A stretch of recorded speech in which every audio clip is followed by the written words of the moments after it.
Hello everyone, welcome to my channel wheel of fortune 1111। मैं हूं आप सबकी टैरो का reader and healer Purva Ghosh. कैसे हैं आप लोग? आई होप कि आप सब बहुत अच्छे हो गाइस। आज की जो रीडिंग है वो कैंडल वैक्स प्रेडिक्शन होगी और आज हम देखेंगे कैंडल वैक्स की मदद से कि आप जिनके बारे में सोच रहे हो उस इंसान के दिल में आपके लिए अभी क्या चल रहा है, उनके current feelings, current intentions, thoughts, सब कुछ चेक करेंगे। साथ में लास्ट में रहेगा उनका स्पेशल चैनल्ड मैसेज सिर्फ और सिर्फ आपके लिए, तो एंड तक ज़रूर देखिएगा। ये एक टाइमलेस रीडिंग है विच मीन्स कि आप इस रीडिंग को, इस वीडियो को जिस भी वक्त देखोगे उसी वक्त ये आपके लिए एप्लीकेबल होगा, तो आप इसे कभी भी देख सकते हो। और जनरल रीडिंग है एंड जेंडर स्पेसिफिक नहीं है, विच मीन्स कि आप किसी भी जेंडर के हो आप इसे देख सकते हो, आप किसी भी सिचुएशन के हो, चाहे आप मैरिड हो अनमैरिड हो, आप इसे देख सकते हो। ठीक है, तो चलिए बिना किसी देरी के स्टार्ट करते हैं। पेड पर्सनल रीडिंग्स के लिए एनर्जाइज जेमस्टोन्स, क्रिस्टल्स, रेमेडीज़ या फिर एक्टिवेटेड मिस्ट स्प्रे के लिए आप मुझे गिवन व्हाट्सएप नंबर पर, इंस्टा आईडी पर कांटेक्ट कर सकते हो। सारे कांटेक्ट डिटेल्स डिस्क्रिप्शन बॉक्स में गिवन है और वीडियो में भी आपको मेरा नंबर दिख रहा होगा व्हाट्सएप का, तो आप मैसेज कर सकते हो। तो चलिए अब बिना किसी देरी के हम स्टार्ट करते हैं आज की रीडिंग को स्टार्ट करने से पहले मैं आप लोगों के लिए क्लिनजिंग बोल रिंग कर देती हूँ, सो दैट कि अगर आपको कोई नेगेटिविटी या एंजाइटी फील हो रही है वो हट जाए। उसके लिए आप एक रिलैक्स स्टेट में बैठ जाइए या लेट जाइए, जो भी आपके लिए कंफर्टेबल हो। आइज़ को क्लोज करें एंड जो मैं अभी रिंग करूँगी बेल को, उस साउंड पे आप कंसंट्रेट करने की कोशिश करें। ठीक है, सिर्फ साउंड के ऊपर फोकस करें, बाकी कोई भी थॉट आपको दिल दिमाग में नहीं लाना है। तो चलिए मैं स्टार्ट कर रही हूँ। आई होप कि आपने आंखें बंद कर ली होगी, रिलैक्स्ड फॉर्म में आप आ गए होंगे। सो चलिए स्टार्ट करते हैं।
अब आप अपने आइज़ को ओपन कर सकते हो, आंखों को खोल सकते हो आप। तो चलिए अब रीडिंग की तरफ बढ़ते हैं। आई होप कि अब आप पहले से बहुत ज़्यादा रिलैक्स्ड एंड काम फील कर रहे होंगे, अगर आपने इस टोन पे फोकस किया होगा तो।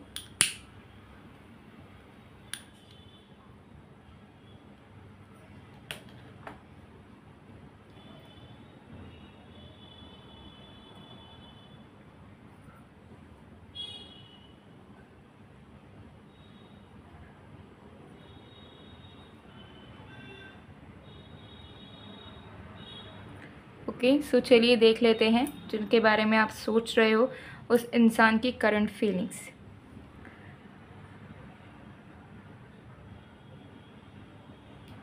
Okay, let's start.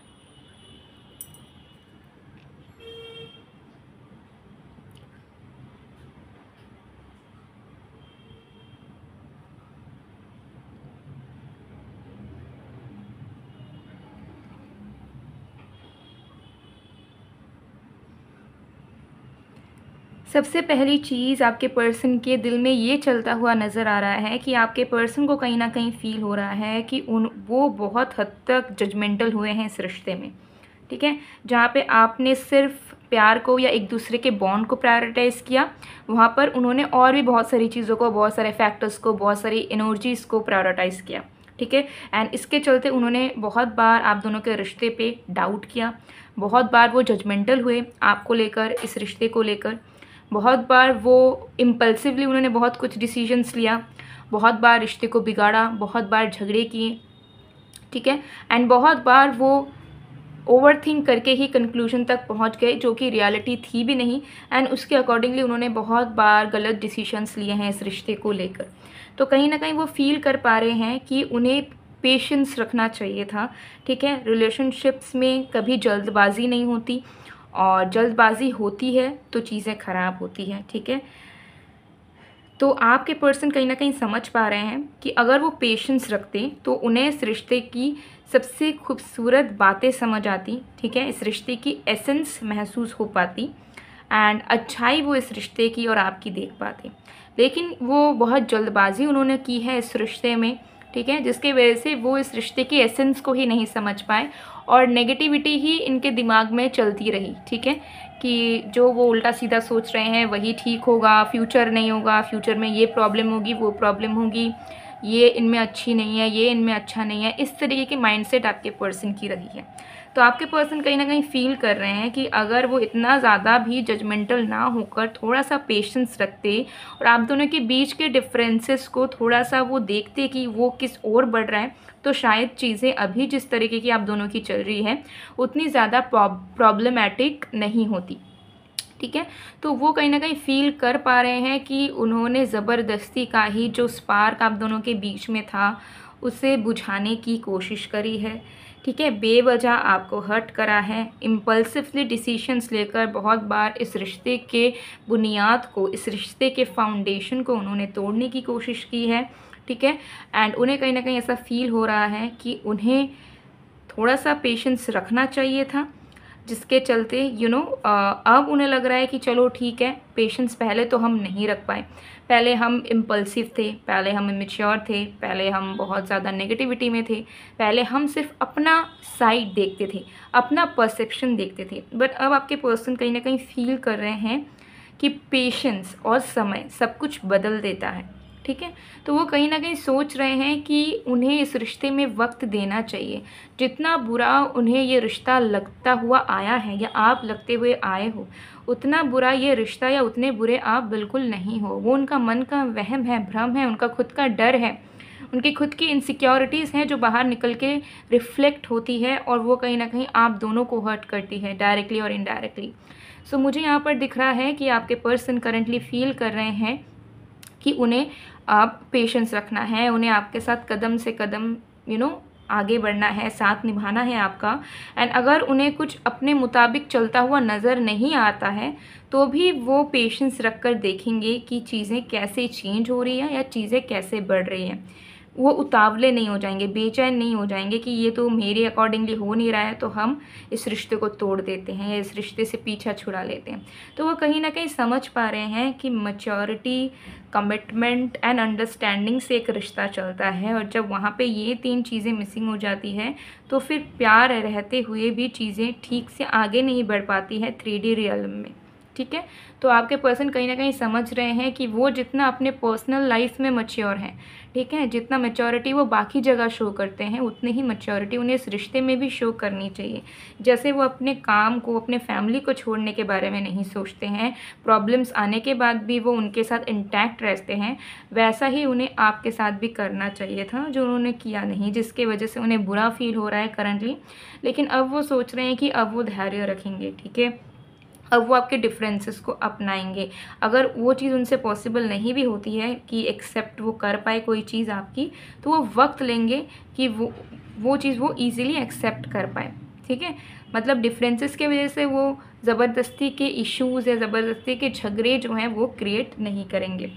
तो आपके पर्सन नेगेटिविटी में नहीं है, लेकिन नेगेटिविटी में वो किस लिए थे ये इनको ज़रूर समझ आ रहा है, ठीक है। वो समझ पा रहे हैं कि रूट कॉज जो है इस रिश्ते में, अगर प्रॉब्लम क्रिएट होती है और उसका रूट कॉज है उनका खुद का दिमाग, जो उन्हें हमेशा इस रिश्ते के अगेंस्ट लेकर जाता है, ठीक है। उनका दिमाग आपको हमेशा हर्ट करने को कहता है, और उनके दिमागी प्रैक्टिकल थॉट्स की वजह से या बहुत रिजिड या नार्सिसिस्टिक एनर्जीज़ की वजह से वो बहुत बार सिर्फ अपने बारे में ही सोचते हैं, अपना भला बुरा देखते हैं, दूसरों के बारे में परवाह करना ही भूल जाते हैं, जो कि उन्हें अब समझ आ रहा है कि that is not the right thing, कि वो एक रिश्ते में तो रहें लेकिन वो अपनी गलतियों को ना देखें बल्कि सामने वाला क्या गलत कर रहा है और उनको किस में नाखुशी मिल रही है वही चीज़ को देखते रहे। तो आपके पर्सन कहीं ना कहीं टॉक्सिसिटी को अपना समझ रहे हैं, अब बदलाव लाना चाहते हैं। एंड मुझे यहाँ पर दिख रहा है कि अगर आपके मन में डर है कि ये इंसान आपको छोड़ चुके हैं, ये इंसान आपको भूल चुके हैं, ये इंसान अगर सच में आपसे दूर हो जाएंगे तो आप क्या करोगे, आपको डरने की ज़रूरत नहीं है। ये इंसान कहीं नहीं जाने वाले हैं, ये इंसान आपके पास ही लौटेंगे। ठीक है, कुछ लोगों के लिए आपको थोड़ा सा slow moving, slow growing energy दिख सकती है इस रिश्ते में, लेकिन आप दोनों का रिश्ता नहीं टूट रहा है। ठीक है, तो आप एकदम बिंदास रह सकते हो। ठीक है, आप एकदम होप्स रख सकते हो। ठीक है, ऑल्दो ये एक जनरल रीडिंग है बट स्टिल मुझे यहाँ दिख रहा है कि यहाँ पर डरने की कोई भी बात नहीं है। आपके पर्सन के साथ आपकी कनेक्शन जो है थोड़ा सा समय लगेगा, आप भी थोड़ा सा पेशेंस रखोगे ना, ऑटोमेटिकली चीज़ें ठीक होने लग जाएगी। ठीक है, तो डर को हावी होने मत देना अपने मन में। ठीक है, इनसिक्योरिटी को हावी होने मत देना अपने मन में। सो गाइस, ये उनकी करंट फीलिंग्स हैं। तो चलिए इस कैंडल को मैं साइड में मेल्ट होने दूंगी, इसे मैं रख देती हूँ।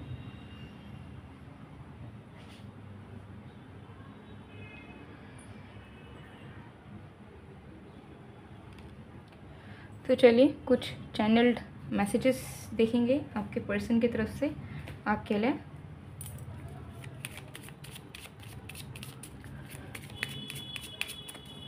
Let's see. मैं तुमसे बहुत प्यार करता हूँ या करती हूँ, बस एक्सप्रेस नहीं कर पाता या नहीं कर पाती। तो डेफिनेटली इस इंसान का हो सकता है कि नेचर ही ऐसा है कि दिल में जो बात है वो मुंह से निकलता नहीं है। ठीक है, एंड बहुत ज़्यादा इमोशनली एक्सप्रेसिव ये पर्सन इन नेचर नहीं है। ठीक है, I think it will not work again as it is used to be. Don't know what will happen. आपके पर्सन को कहीं ना कहीं एक चीज़ और एक भी लग रही है करेंटली, ऑल्दो वो पेशेंस रखना चाहते हैं लेकिन जो चीज़ें उन्होंने बर्बाद करी है, आपको दुख पहुंचाया है, उन्हें ये फील हो रहा है कि कहीं ना कहीं अगर वो दूसरा मौका पाते भी हैं और कोशिश भी करते हैं तो चांसेस हैं कि रिश्ता बना तो रहे लेकिन पहले के जैसा एकदम स्मूथ ना चल पाए, क्योंकि जो ज़ख्म उन्होंने आपको दिया है या जो प्रॉब्लम्स क्रिएट हो रखी है उसकी वजह से जो घाव बने हैं वो शायद कभी ना भर पाए। ठीक है, तो इस चीज़ का डर उन्हें लग रहा है कि हम ट्राई तो करेंगे, हम बदलेंगे, लेकिन क्या वो पहले जैसा वर्क करेगा जैसा रिश्ता हमारा पहला इतना खास था, पता नहीं क्या होने वाला है। ठीक है, तो ये एक डर इनका करंटली मन में काम ज़रूर कर रहा है। I will give you commitment but after I become enough independent. तो कहीं ना कहीं आपके पर्सन आपको बहुत सारी चीज़ों के बारे में समझा नहीं पाते हैं जो वो पर्सनली सफ़र कर रहे हैं। ठीक है, तो मुझे यहाँ लग रहा है कि इनके पर्सनल लाइफ में, प्रोफेशनल लाइफ में भी बहुत सारे प्रॉब्लम्स हो सकती है जिसका जिक्र वो ओपनली आपसे करते नहीं हैं, जिसकी वजह से आपको लगता होगा कि ये पर्सन आपको उतना ज़्यादा चाहते नहीं हैं, जिसकी वजह से वो सीरियस नहीं होते हैं। बट इनका सीरियस ना होने का या कमिटमेंट ना देने का कारण मेन हो सकता है कि ये फाइनेंशियली स्ट्रगल करते हों या इनकी खुद के लाइफ में स्टेबिलिटी नहीं है या किसी के ऊपर डिपेंडेंट हो, ये ऐसी कोई मेन वजह हो सकती है जिसकी वजह से ना तो ये कमिट कर पाते हैं और ना आपको रीज़न बता पाते हैं कि एक्चुअली माजरा क्या है। ठीक है, it's a no for now, at least we should take some time. तो कहीं ना कहीं मुझे यहाँ लगता है कि इस पर्सन ने हमेशा रिश्ते को तोड़ने की बात करी है, रिश्ते को तोड़ने की कोशिश करी है, बार बार आपको कहा है कि चीज़ों को ये फिक्स नहीं करते हैं, ये चीज़ों से भागते होंगे। जब आप हो सकता है झगड़े के बाद रूट कॉज में पहुंचकर चीज़ों को ठीक करना चाहते होंगे, इन्हें समझाना चाहते होंगे, उस वक्त आपने कहीं ना कहीं देखा होगा कि ये ज़्यादा बात को बढ़ाते नहीं हैं या बात को समझते नहीं हैं या कुछ समझाते नहीं हैं, ये सिर्फ बोल देते हैं कि चलो नहीं बन रहा है तो अलग हो जाते हैं, ये इग्नोर करना स्टार्ट कर देते हैं। तो कहीं ना कहीं वो इस चीज़ को भी फील कर रहे हैं कि किस तरीके से वो एफर्ट नहीं डालते हैं जब प्रॉब्लम की बात आती है। ठीक है, किस तरीके से वो चीज़ों को फिक्स नहीं करते हैं और अलग हो जाना इनके लिए बेटर लगने लगता है, जो कि वो सबसे गलत करते हुए आए हैं अब तक। I am so much in work pressure, hope you understand my situation. तो देखिए, मुझे और एक चीज़ दिख रही है कि ये इंसान आपके लिए बहुत कुछ करना चाहते हैं, इनके मन में भी ड्रीम्स हैं, ये भी आपके साथ फ्यूचर देखते हैं, सपना देखते हैं, इनका मन बहुत है आपके साथ बहुत सारी चीज़ों को करना, आपको अपने लाइफ में बना कर रखना, लेकिन उसके साथ साथ ये अपने लाइफ में स्टेबल नहीं है, ठीक है। इनके दिमाग में बहुत सारी चीज़ें चलती हैं और ख्याली पुलाव बहुत सारा है, मतलब जितना इनका काम नहीं है उतना इन्हें लगता है कि ये बिज़ी हैं।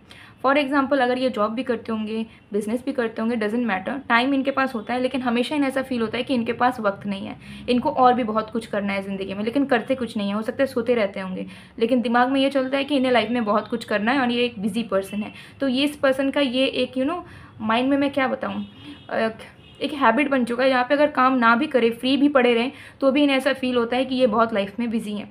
एंड इसी चीज़ का शिकार ये हो चुके हैं, जिसकी वजह से हो सकता है कि इन्हें ऐसा लगता है कि अरे बाप रे, हम रिश्ते में टाइम नहीं दे सकते क्योंकि हमारे पास ज़्यादा टाइम नहीं है, हम तो काम में बिजी रहते हैं, हमें बहुत कुछ अभी करना है, रिश्ते में हम मन लगा के क्या करेंगे, ठीक है। लेकिन जो इंसान सक्सेसफुल होता है या जो इंसान सच में वर्क कर रहा होता है ना, वो रिश्ते को भी निभा लेता है। कोई बड़ी बात नहीं है रिश्ता निभाना, ठीक है। सो या गाइस, ये थी आपके पर्सन की करंट फीलिंग्स। आई होप आपको पसंद आया। अगर पसंद आया तो please to like, comment, share and subscribe. मैं मिलती हूँ आप लोग को नेक्स्ट वीडियो में गाइस, तब तक के लिए बाय बाय।